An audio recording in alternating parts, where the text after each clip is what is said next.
Are you taking too much risk in retirement? Some things do not make me happy to say, but there is a lottery aspect to all of this. When you are born, when you retire, and when your children go to college, and you have no control over that. That's a quote from John Bogle. Since the late 1800s, the stock market has gone through some long periods of both bull and bear market cycles. These are long periods of either mostly positive returns or long periods of low or negative returns. These cycles will impact your retirement. If you retired in 1983, you enjoyed 17 years of above-average stock market returns. However, if you retired in 2000, you would have endured two 50% drops in the stock market and may have gone broke if you relied on the stock market for your retirement income. This brings us to fatal fluctuations. Beginning in March of 2000 through early in 2003, the stock market dropped almost 50%. After finally getting back to even in 2007, the market proceeded to drop over 50% through early 2009. It wasn't until 2013 when the stock market reached its March 2000 highs. Investors weathered a 13-year time period of wild swings and zero market growth. This can be devastating to any retirement portfolio, and we call these big downturns fatal fluctuations because they are fatal to your retirement goals. It's also why the stock market should not be considered as an income source. Large fluctuations are good for us when we're adding money to our portfolio regularly. We can buy some shares when share prices are lower, but the opposite is true in retirement. Something to remember in retirement is that losses hurt you more than gains help you.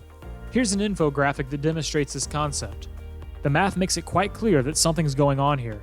It is the fact that losses and gains are not equal, and in retirement, this can be devastating.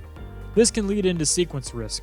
Something else that can have devastating consequences is the order of your investment returns. This is called sequence risk. This sounds complicated, but it's really not. During accumulation, the sequence of returns does not matter. If the fatal fluctuations happen early or late, you can get to where you want to be because you have the time and you're not dependent on income produced from those assets. The early years of your retirement tend to define the later years. If you suffer investment losses in the early years of retirement, which is a matter of luck, the odds of your assets lasting your lifetime, they've fallen off a cliff. The next thing we need to think about is combating risk. We all have conscious and subconscious biases, although every investor claims to be free of them. It is not surprising when these two important concepts are overlooked. Additionally, the majority of investors tend to invest more money in the markets when the risk levels are higher and take money out when the risk levels are lower. In other words, we all want to invest when the economy looks brightest and are afraid to invest when the economy looks bleak. To combat this, wealthy investors employ the services of specialized investment managers who offer private wealth strategies. The wealthy count on those managers to weigh the inherent risk of investing in the financial markets. We're here to help. You should know that avoiding market ups and downs is impossible. However, we can help with a plan to avoid the fatal fluctuations with your retirement accounts. Our goal is to provide our clients with a worry-free retirement. We have expert advisors ready to build a plan to help you avoid fatal fluctuations and sequence risk. Contact us today to schedule a discovery call and find out if our services are right for you.